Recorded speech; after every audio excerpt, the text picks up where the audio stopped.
Hello, I'm Mary Noble, Parrish, Executive Pastor at First United Methodist Church. A drinking well.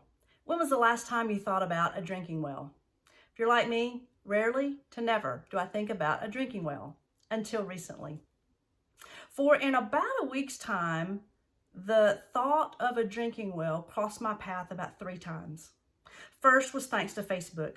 Facebook reminded me that it's the time of year for the annual production of The Miracle Worker, which is the story of Helen Keller's life. She was blind and deaf and struggling to communicate, but at a drinking well, her teacher, Ann Sullivan, was able to connect with her and to help her understand. And thus, going forward, she was able to communicate. Her life was forever changed at a drinking well. The second happened by our own senior pastor, in our own church, in the conference room, someplace many of you have been very often, but on the wall, it says, "Drinking from a well we did not dig." We are blessed to be a church. And we are a church and we have the amazing facility we have because of those who came before us. They dug the well. We're getting to drink. And hopefully by us being in ministry that we are tending that well so that those who come after us can also drink from that same well that we know as First United Methodist Church. Well, the third example, and really the one that got my attention of going, okay, God, I need to be paying attention to this well thing, happened in a conversation. I was visiting with someone who had been in a pretty serious accident and was in recovery mode. And he shared about how his kind of personal mantra, if you will, to life is giving into the well. He was used to being that person who poured into other people, who went above and beyond to make life better for somebody else, to pour into others. But in this moment, he's getting to see other people give into the well. For he's benefiting from other people helping him, helping his family in this time of need. He's getting to see both sides of what it means to give into the well, being a giver and being a receiver. Well, all 3 of these examples about a well involve people and relationships and somebody being impacted and changed by another person. A well is, yes, a means of water, a means of providing a basic for life, but it's also a connection and a relationship.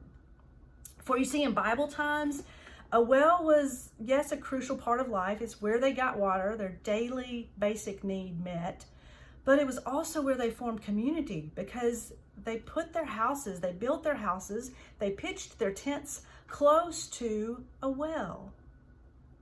So thus at a well, relationships were built, communities were formed, conversations were had. But if you wanted to destroy a community in those days, all you had to do was destroy the well. They'd have to move on. They'd have to go somewhere else. A well was a crucial part of life. Well, friends, Jesus had his own well story. In John chapter 4, we read about Jesus was traveling to Galilee and he stopped in Samaria for a rest, for some water. And a Samaritan woman comes to the well to fetch water and he engages her in dialogue, something he shouldn't have been doing. But he asks her for a drink of water. And she boldly responds, "Who are you, a Jew, asking me, a Samaritan woman, for water?" Jesus, as he often did, pointing to God, said, "If you knew who I am, if you knew this gift from God, you would be asking me for a drink of living water." She doesn't get it. She says, "Sir, you don't even have a bucket and the well is deep. How would you get this living water?" Well, Jesus tells her, "To drink from your water, you will be thirsty again. But to drink from the living water, you will never thirst again." Well, she likes the idea of not having to fetch water again. So she says, "Give me some of that water where I don't have to fetch water ever again." Well, the dialogue continues and it goes on to reveal, Jesus reveals to her, he knows who she is. He knows her shady past. He knows all the inappropriate ways that she has been and is living life. But that doesn't stop him.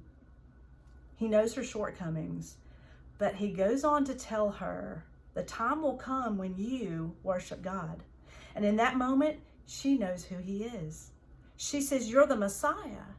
And in a rare moment, Jesus says, I am. He identifies who he is as the Son of God. At that point, she drops her watering jug. She goes to the city. She tells her Samaritan friends. She's transformed. And she transforms her friends, brings them to Jesus, and they are part of the transformation that happens, that is the building of God's kingdom. Well, friends, we don't see a drinking well very often today, but we sure have relationship and community. We still gather around places. Even in the midst of a pandemic, we're in relationship with one another. So where is your well? Where are you gathering to connect with people? Who is pouring into you? Who are you pouring into? For friends, it's that act of pouring into one another that we are transformed. So go, pour into someone else and allow them to pour into you. And that's a good word.